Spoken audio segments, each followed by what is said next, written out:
John, we're joined by a good friend again, Michael Kay. Yeah, it's a guy we've been friends with for 3 decades, and it's an interesting time to talk to Michael. He got some begrudging praise from Phil Mushnick in the New York Post for criticizing Brian Cashman, so we'll talk to him about that and the Yankee direction, and I'm really looking forward to it. John, I wish it was 3 decades. I think Mike Kay and I were part of a share house in the Hamptons in 1984 and 85. We're starting to broach on 4 decades. We'll talk to our old friend Michael Kay about the Yankees, the Mets. John and I will break down who we think the 3 most interesting teams are going into the heart of the hot stove. Play hit and error at the end if you stick with us on the show with Joel Sherman and John Heyman.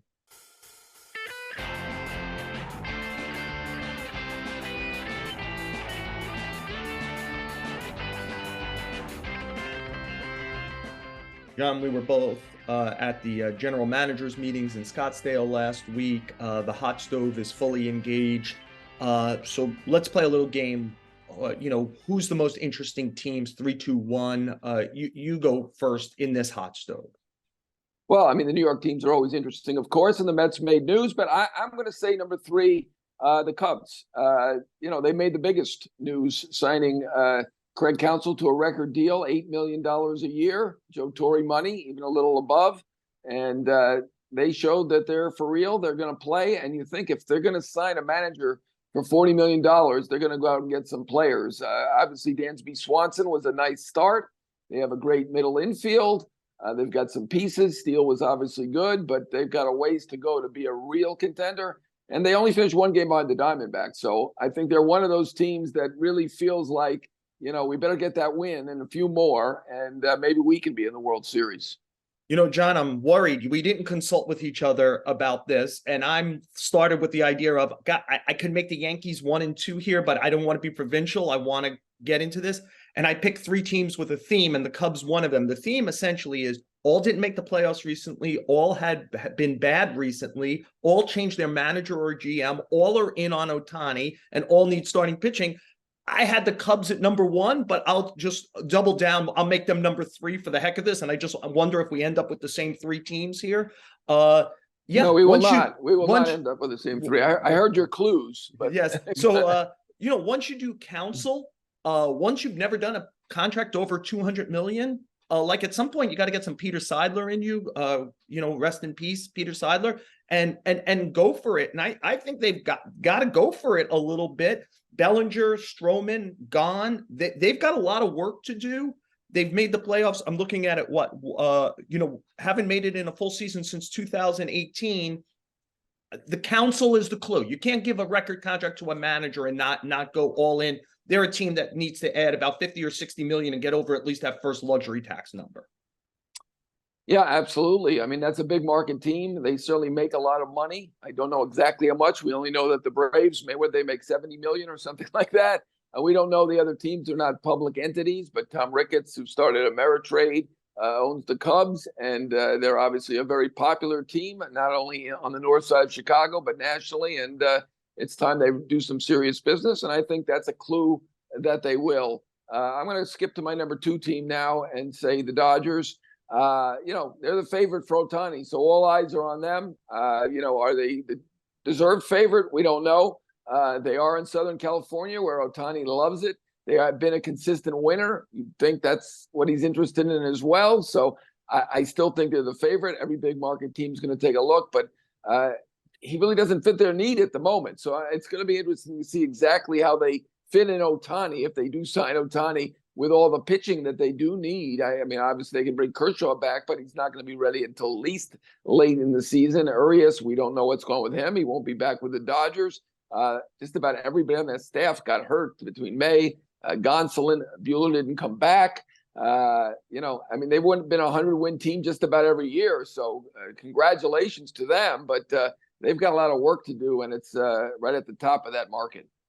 Yeah, I do find them fascinating because everyone expects them to get Ohtani, and I still think the Rangers are going to end up with Ohtani because they wanted him the most at the trade deadline. They just won. I think they've got the fever, and I think Ohtani kind of has hinted he likes them in the past whenever he makes little hints, which he doesn't do a lot. My number 2 is the Red Sox. They made the playoffs once in the last 5 years. They finished last 3 times, including in back-to-back years now. They fired their head of baseball operations in Chaim Bloom. Craig Breslow is in there now. They've got to add 2 or 3 starting pitchers. Do they believe in Casas and Duran, who kind of had good years last year, Devers on a long-term contract? The Red Sox, they can't just finish last year after year. They're a big market team. They feel a lot like the Cubs. They need to go for it. And you mentioned Ricketts. John Henry has felt detached from this organization as if he's, chasing soccer teams and NASCAR and other Formula One. Baseball team's the hub of what you do there, Fenway Sports Group. This team needs to be a lot better and have a big offseason. Yeah, the Red Sox, with all their last place finishes, they have won the World Series more than anybody this century, which is kind of interesting. I've heard that debate. Would you rather be the Yankee fan where, you win every year, you get to the playoffs almost every year, and you've only won one World Series in the last, I don't know how many years it is, but 2009 was the last time they won a World Series, whereas the Red Sox have won 4 World Series and they're in last place a lot. It's an interesting debate. And, Craig Breslow, who's a former player, most GMs are not former players, but he does not talk like a former player or even a journalist. He talks like a Yale grad, one that we haven't heard before, though, because I understand Theo Epstein when he talks, or Chaim Bloom, or they've had a lot of Yalees there in New England operate their team, run their team. And he's already taking heat. We talk about Cashman taking heat. That's real heat. But he's already taking heat for his vocabulary because he is. I don't know. Have you heard some of his interviews? Yeah. He's a little difficult to understand. I think Billy Epler did that in New York also. I don't think it serves anybody well to read from Business for Dummies. Like, this is baseball. I don't need to know if everything's being optimized or not. Well, you know what? I kind of understood Epler a little bit better than Breslow. I've interviewed him, and I came away thinking he and Doug Glanville, probably the 2 smartest guys I've ever interviewed who are players. But I don't know. He seems to have stepped it up now now that he's an executive, and to a point where I can't. I mean, I didn't get into Yale, but I couldn't. I can't even understand what he's saying. I don't know how that's going to play in Boston. That's not the main thing. The main thing is, as you said, they finished last 3 of the last 4 years, and they got to get going. My number 1 team is the Giants. I think they're involved in everything. They're going to go big for Ohtani. They've gone big for everybody. They had Correa, but obviously the medical situation weren't able to keep him. They tried for Harper. They tried for Stanton. Obviously, we know they tried hard for Judge.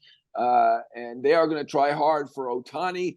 I think it's going to be tough for them because of the ballpark. He's going to want to continue to put up enormous numbers. And that's a tough park for a left-handed batter unless you're Barry Bonds with help. So it's going to be difficult for them. But, hey, they're in on Bellinger. Bellinger's the most defined market. I think it's the Cubs, Yankees, or Giants. It'll be a shock if it's not anybody else. They're in on Chapman, right? You got the Bob Melvin connection there from the A's. I think they're a real player for Chapman. And they've said publicly that the most important things are up the middle and pitching. And Ohtani and Chapman don't fit either of those things. So, they're very disappointed that they've been mediocre for 2 years after winning 107 games. And I think they're going to be the biggest player, and it's going to be interesting to keep your eye on them. Well, I guess I could play 2 out of 3 ain't bad because the Giants were my other team. They fit into that category. After Ohtani needs starting pitching, changed either the manager or the GM. You mentioned Bob Melvin there. They haven't been very good either. One playoff since 2016 in that out of nowhere 107 win season a couple of years ago.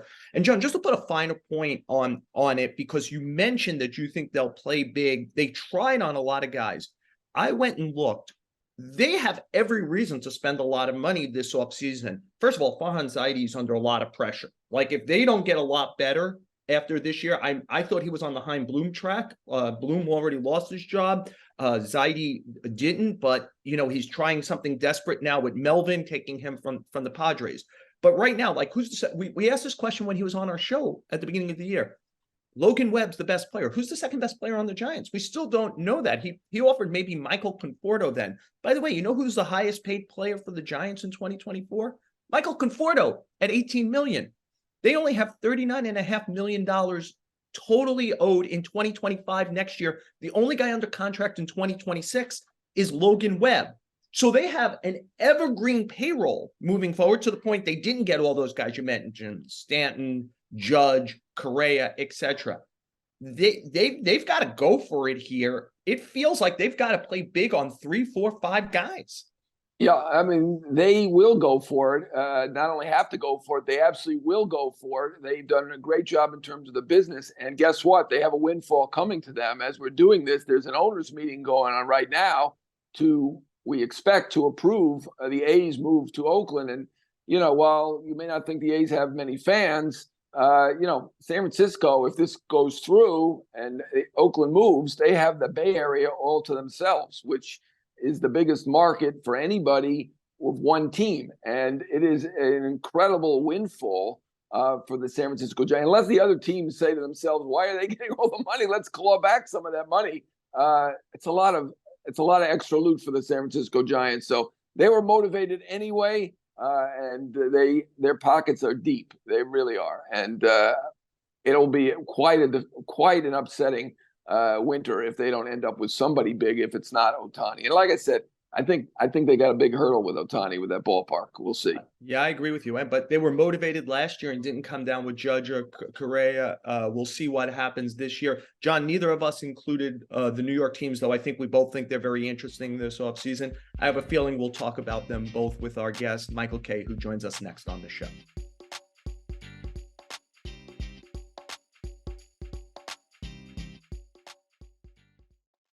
John, I'm not sure if we've had a guest more often than Michael Kay. It's always good to have Michael. I think it's a particularly good week to have Mike on with all the stuff flowing around about the Yankees, with now the ex-Yankee bench coach, Carlos Mendoza, becoming Mets manager. Michael, you had me on the Michael Kay Show, 3 to 6:30, Monday to Friday last week, and you heard all my thoughts about the Yankees, Brian Cashman, Hal Steinbrenner. Let's return serve. What's your thoughts about where the state of the Yankees right now? Well, first off, with the Brian comments in Scottsdale, I don't think that he was off base in a lot of the stuff he was saying. He was defending himself, which is, it's admirable. I like that. Some of the stuff, strained, credulity just a bit. But he's defending his people and he's defending his record and himself. The part that I was kind of stunned at was, the profanity. And you've known me over 40 years, Joel. I'm no saint. When I'm off the air, I could have a potty mouth just like everybody else. But when I'm representing either the Yes Network or ESPN Radio, I'm not going to use words like that. And, the Yankees are a big part. They really stress the Yankee brand. And to have, their vice president and general manager say poop down our legs and, BS and use the F word, I just think that wasn't a good look. But for the most part, I kind of understood what he's saying. I also understand, in the last couple of days on the radio show, we've been trying to dissect why he said what he said, especially the Stanton stuff, because what he said was not untrue. In all likelihood, Stanton's going to be hurt again, and that's just the way his body is. But why say it? Why say it publicly? Why rankle the guy? Are you trying to get him to ask for a trade? Are you getting him to waive his no trade clause? I'm not quite sure. Maybe they're playing 3D chess, and I'm still on the checkerboard. I'm not quite sure, but I think the Yankees have a lot of heavy lifting to do to get back the trust of their fan base, who are really, really disgusted because, you see on social media, and I'm sure you get emails, Yankee fans are really, really upset. Now, are they spoiled? Yes, they are spoiled. They're spoiled because the organization has been so good for so long, and they were 82-80 and in fourth place last year. Was that a blip on the radar screen? Time will tell, but over the last 250 games, they're exactly a 500 team. So you make what you will of it. Yeah, I don't believe you're playing checkers, but I learned something. I always learn something when you talk. I didn't know you're not a saint. I had no idea. So it's good to know that. True. At least I show the good side to you. Yeah, no, I appreciate it.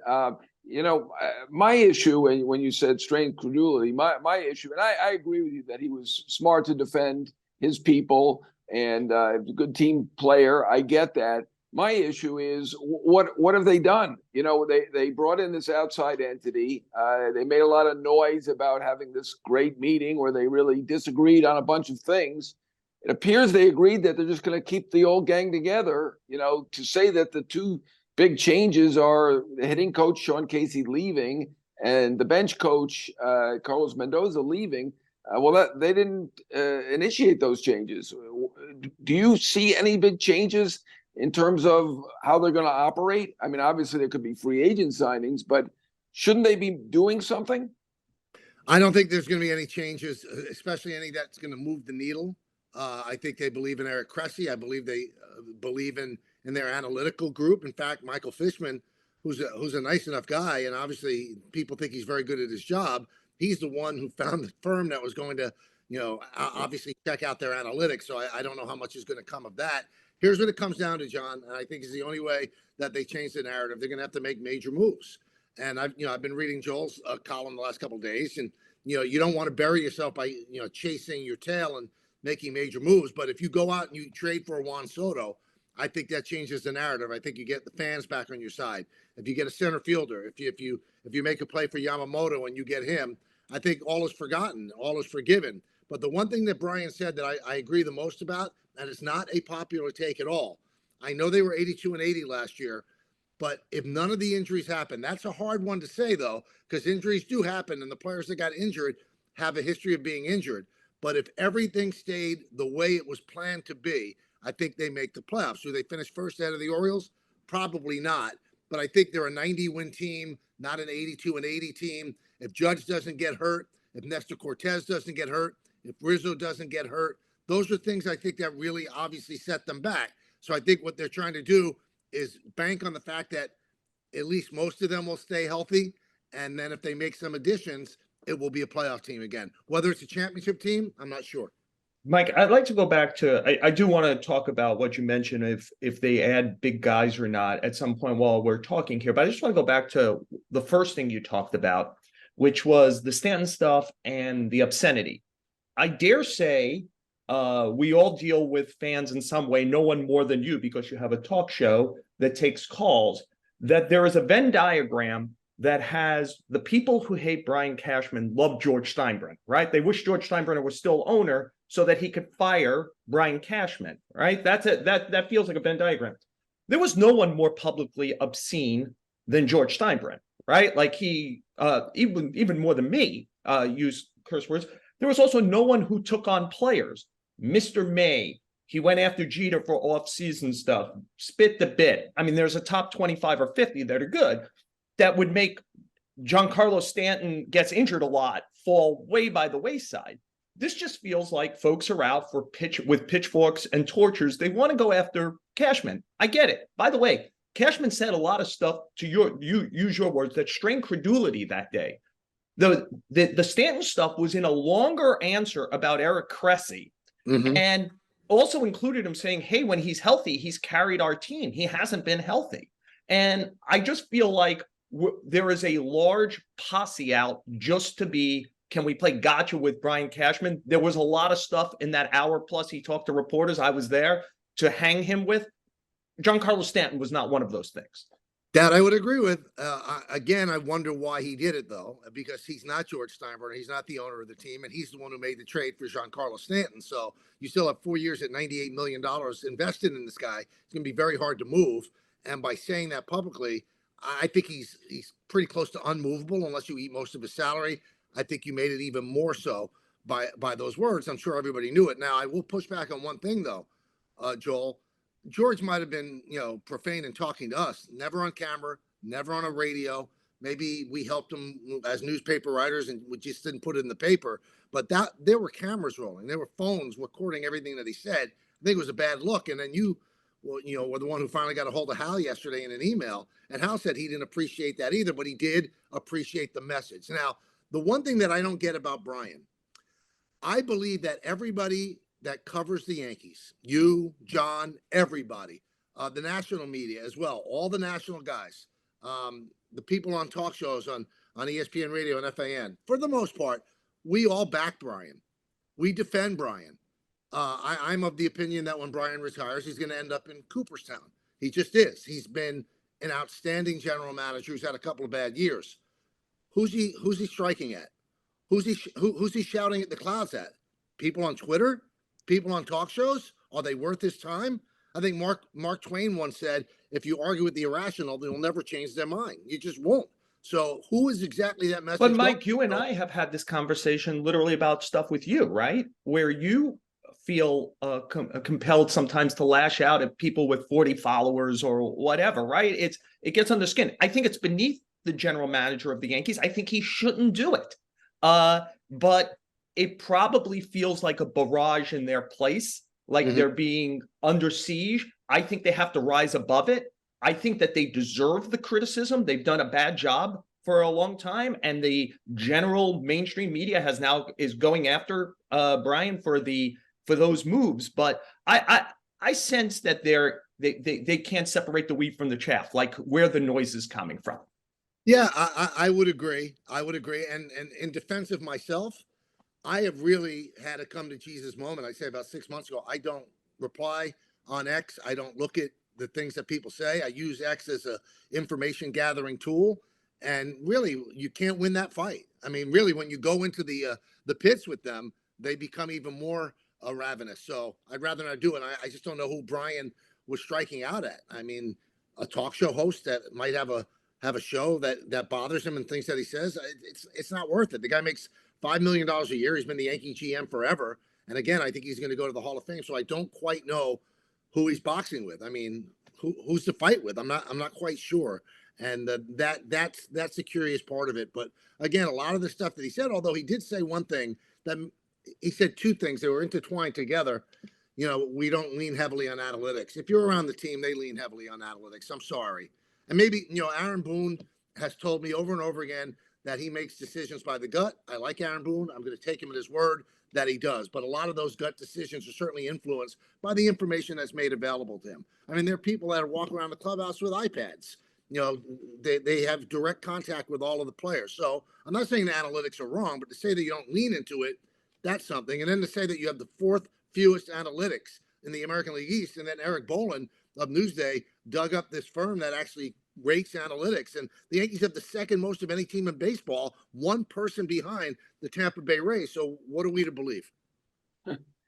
Mike, so many excellent points. I agree with you 100% on the analytics. Maybe Brian doesn't see it because he does have a lot of old school baseball people there. But certainly if you have both there in abundance and you're listening to the analytics people more often, then you're really an analytics team. I'm also with you on Cashman. I do think he will be in the Hall of Fame and deserves to be in the Hall of Fame. I actually think he has a very thick skin, but he's obviously hit his boiling point at this point. And, I'm with you. I think all of us back him generally. While we've mentioned the mistakes over the past few years, we've generally been backers of him.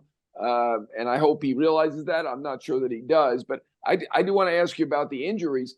To me, it's not an excuse because, they have an older team. They have some injury-prone players. I don't know what happened with Rizzo. I know I think you went to Bronx High School of Science, so you're closer to a doctor than I am.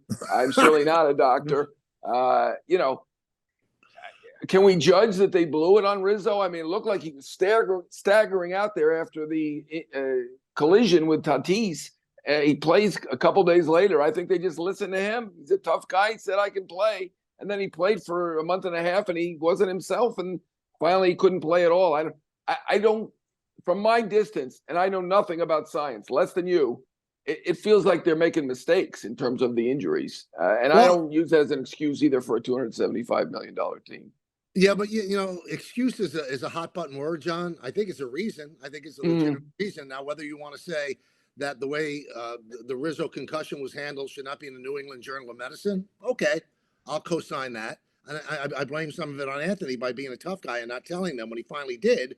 They sat him down. The Judge thing, that's not him being injury prone. No. That's taking a heroic try to catch in Dodger Stadium. True. Nestor Cortez, I don't understand what happened there. Maybe he sped up his recovery. He wanted to be in the WBC. The Carlos Rodon thing, I'm one of the few people left. I think he could still be a useful pitcher for the Yankees. I really do. Didn't have a great last start when he turned his back on Matt Blake. But again, the injuries did hurt. But there are things that it's not only injuries that cause the problems. Josh Donaldson, the acquisition of Josh Donaldson didn't make sense. And the acquisition of Joey Gallo didn't make sense. And I will give Brian this. All the big analytic teams, that was their white whale. Everybody loved them. It was like Kevin Euclid, the Greek god of walks. they looked at Gallo as the guy. And then he brings up, well, the Dodgers took him. Well, he did nothing for the Dodgers, and now he's on a playoff team with the Twins. Well, I broadcasted that Twin series in the playoffs. He was not active. He was healthy, and they didn't have him on the active roster. So how good is he? And they're not bringing him back. So I thought that was a weird hill to die on because, usually Rougned Odor gives you great information on who to avoid. The Rougned Odor private investigative firm obviously didn't give them good background. That's why I'm saying, Mike, the Stanton thing to me wasn't as big a deal. Maybe because I curse a lot, the cursing wasn't a big deal. But like, for example, there was a lot there. The Gallo thing doesn't make any sense. First of all, like that other teams want him is not an excuse. You got him and it failed. Like ultimately, your judgment was wrong. By the way, those other teams didn't give up 4 prospects to get him. By the way, those teams hadn't locked themselves into right-handed and unathletic for years where they were desperate to add somebody like Joey Gallo. Those are all Brian Cashman's group. And just to double down on what John said, if you have 5 analytics guys and 10 scouts, but every jump ball goes to the analytics guys, you're an analytic team. If we ask Brian Cashman, who's your number 1 lieutenant? If every push came to shove, who would you listen to? Just one person, it would be Mike Fishman. So like the idea of what the size of the department is, like we could argue that, but they clearly are leaning one way here on jump balls. And I don't know why you deny that. If you feel that strongly about it, then, double down and say we are an analytics team and we believe in our analytics. And we found Clay Holmes and we found Ian Hamilton, and we do find jewels in the rough, especially in the bullpen. But some of the trades that they made don't make sense. Really thinking, 2 instances when Josh Donaldson got traded from the Twins. And I know you've had your arguments with Josh. I actually got along with him okay. But I had people call me and say the Twins are now celebrating. Twin players are celebrating that they were able to trade him. And, I know it's become a joke. The Yankees asked Rougned Odor about Gallo. He's going to succeed here. I had 6 people call me the day the trade was made. This is going to be a disaster. He cannot play in New York. Now, these are people that are in Texas that know. So you listen to Rougned Odor when somebody like me, I don't have the connections that Brian and his staff have. People called me and told me this is a bad move, but they fell in love with the skill set that is so important to analytics. He's got athleticism. He's a good outfielder. He walks, he strikes out a lot, and he hits home runs, but he was not a fit in New York. He just wasn't. So, hey, the best GMs in the world, I think Brian is amongst those, they're going to make mistakes. Unfortunately for him, a lot of those mistakes have been bunched up in the last couple of years. Yeah, I think both of you make excellent points. It's to me, it's who he's relying on for the information. Obviously Odor is one example, and we spoke to him later the next day. We caught him, and he said that there were other people, but that is the one that he mentioned. Rougned Odor is the guy who recommended Gallo. He had mentioned Swisher and some others, and recommended Boone coming back. And I'm in agreement in Boone coming back. This was not Boone's fault with all the injuries and all that went on. I don't think 82 and 80 is a disaster that's his making. So I don't blame him, but I think it's the people that they listen to. And maybe, Mike Fishman is a nice guy. He's obviously a very bright guy. But Mike, you brought it up earlier. So much was made about bringing in Zealous. To me, that was the most revealing thing that we heard that day, was that Mike Fishman, and we thought Zealous was going to review their analytics, right? That was the whole thing about Zealous. We were going to see how good their analytics were.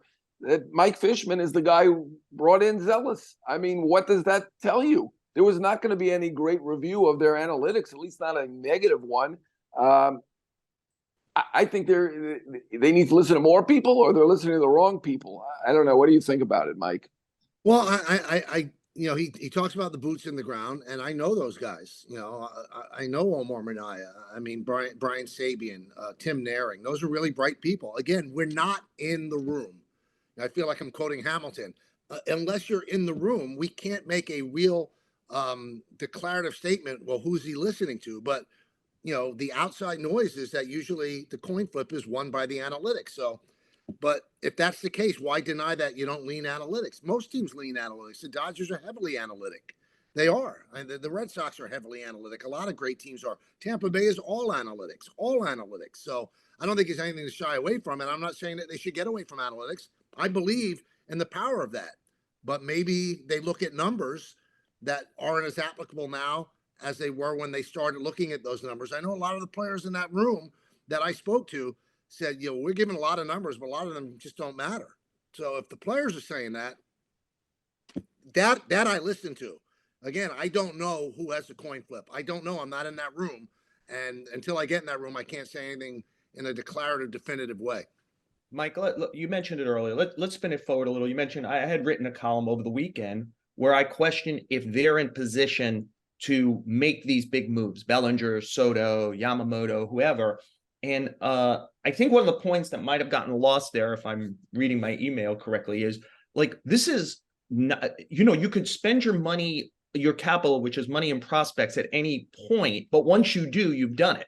Like, you're pregnant with, to use Brian Cashman's words, with Stanton and LeMahieu because you made a judgment at some point. And the question I was asking is, do they have the cornerstones right now where you should be giving up prospects and or money for Soto or for Bellinger? Like, I don't look at this roster and go, there goes a team that deserves to have more added to it.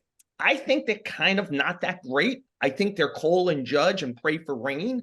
I don't, like, you want to tell me Volpe's going to make a big jump? Okay. You're going to tell me Austin Wells is going to make a difference? Okay. I haven't seen it.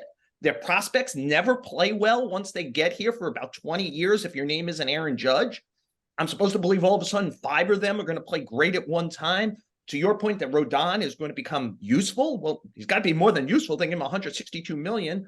That Cortez is going to get in shape. I mean, I just don't see enough there where I'm like, yeah, this is the moment to spend more money and more prospect capital to fix it.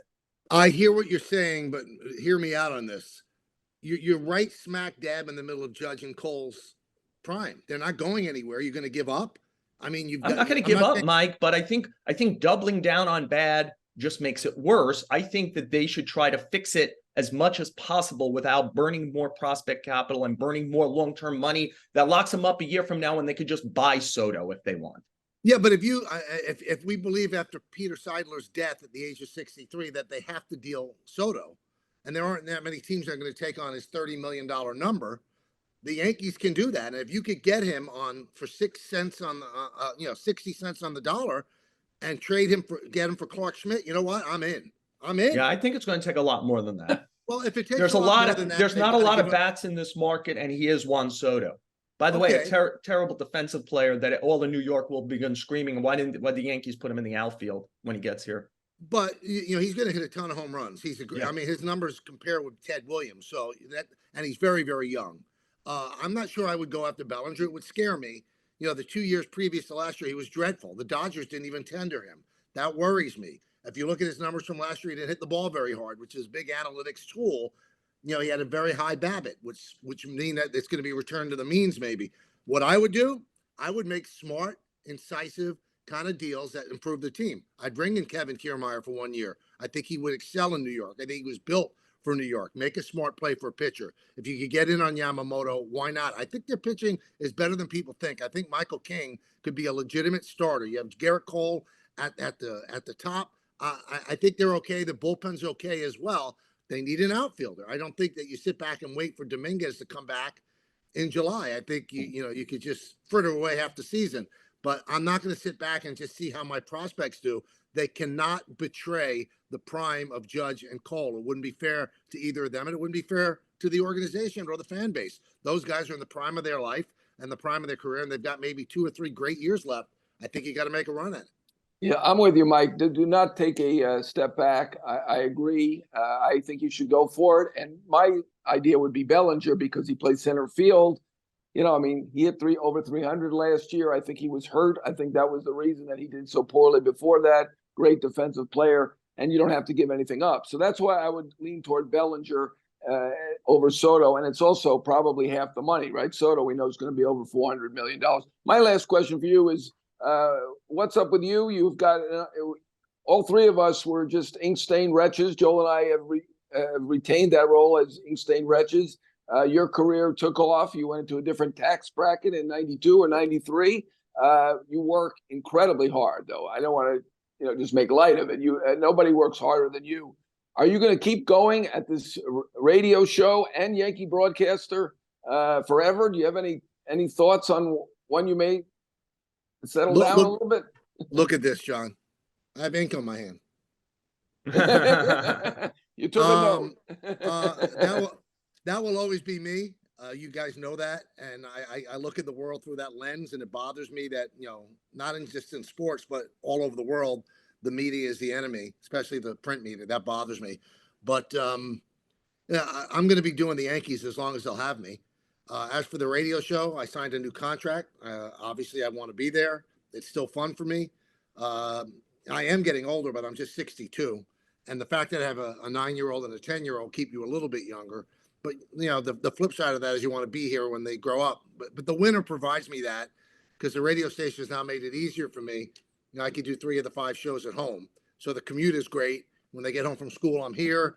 I talk with them and help them do their homework during the commercials and stuff like that. So it's a lot, but it's a nice return too. So I can't complain. John's given your high school and your tax bracket. I did tease at the top that we'd mention Mendoza and the Mets. Carlos, them very well, the man he's replacing, Buck Showalter. The situation where maybe they were going to get Craig Counsell. To close, Mike, what do you think about the Mets' direction here managerially? Well, I don't know what Carlos Mendoza is going to be, but I like him. He's an honorable man. He certainly would take on any problems in that Yankee room and wasn't afraid of confronting a player. I think there's something there. How he does in his first managerial job in Broadway, that's a different story. I was texting with him today and congratulated him. He's a good man. But the one thing that I have not been able to get David Stearns on my show, and I just have one question for him. One, you took over a team that had Buck Showalter, who, if he somehow was able to manage a championship, would probably be in the Hall of Fame in terms of the best managers of all time. And you didn't see it was sufficient to sit down and see if you like him. You just had Billy Epler do your dirty work. Now, I know he called him after that, but why wouldn't you wait until you got named the president of baseball operations and talk with Buck Showalter? Your answer might have been right there. So all I could say is that either somebody that he knows didn't like Showalter. I don't think he had any interactions with Showalter in his career, and he got rid of a really great manager on hearsay. And I don't think that Steve Cohen covers himself in glory either with that. You loved Buck Showalter when you hired him. He won 101 games the previous year. This year was a complete dumpster fire. I get all that. But to fire the guy without even talking to him, that's not a great look for the first big move that you make. And you're rolling the dice. I think they did that thinking they were going to get Counsell. So they got hoodwinked by that. And then they pivoted to Carlos, who I think is a good man and could end up being a great manager. But you had a great manager and you didn't think it was cool to talk with him. That I don't get. Well, Mike, this three-way relationship goes back to Buck Showalter, 35-year-old Yankee manager, and even before that. And it keeps going because you're such a good guy, regardless of tax bracket and how much ink you have on your hands. We always appreciate you joining us on the show. Have a great holiday, guys. John, of course, we thank our friend Michael Kay for joining us on the show. Hit or error this week, John? Yeah, I don't know if it fits the hit category, but I praise anyway for Peter Seidler. I unfortunately passed away at age 63. That's far too young. He'd been battling cancer on and off for more than a decade. A terrific owner with the San Diego Padres who had his heart with that team and did everything that he could to try to win. We thought of San Diego as a small market until he got there and really overhauled things. I can recall when Chase Headley was too expensive for them, and now they're signing Manny Machado and signing Manny Machado again, and Xander Bogaerts and Yu Darvish. And I mean, they have 5 superstars on the team. I mean, they have 2.5 more superstars than the Yankees. So Peter Seidler was a terrific owner and by all accounts, a terrific person. I happened to meet him at the owners' meetings up in Palm Beach last year. A very nice gentleman. And, he'll be remembered as the guy who really brought big-time baseball to the San Diego Padres. Especially after the Chargers abandoned them, right? He built it up even more. Here, John, for that. That is a terrific hit for this week. I'm going to do a hit also. I was at Carlos Mendoza's press conference this week to be named Mets manager, and I have no idea if he's going to be good at this job or not.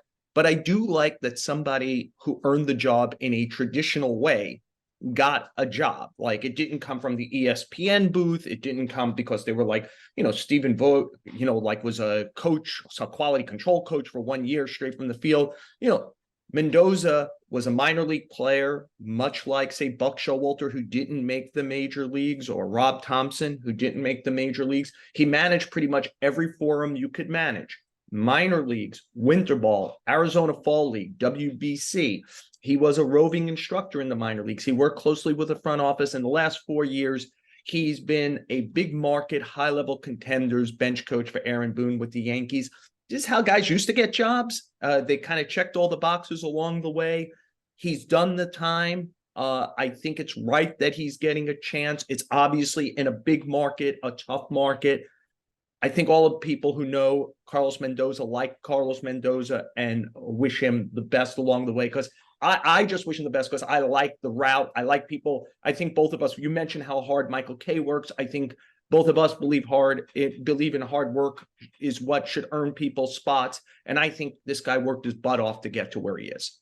Yeah, I mean, he's as qualified as you can be, having not managed at the major league level. But that is a tough job, and it's certainly going to test him. I mean, being the second team in New York, in the eyes of many, they still have probably 40% of the fans, but it's difficult. I think even more difficult than managing the Yankees, based on their star-crossed history and a star-studded roster that doesn't always perform. So good luck to him, and may he do the best that he can. And he certainly paid his dues, which is something I think both of us appreciate.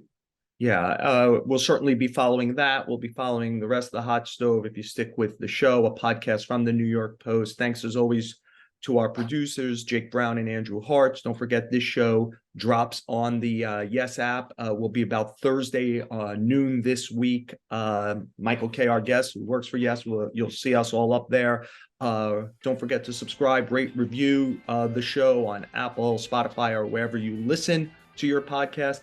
And John, we're just a few weeks from the winter meetings. We'll be doing it all again with all the same folks we did it at the GM meetings. Hopefully we'll get some news between now and then, and we'll talk about it if you stick with us on the show with Joel Sherman and John Heyman.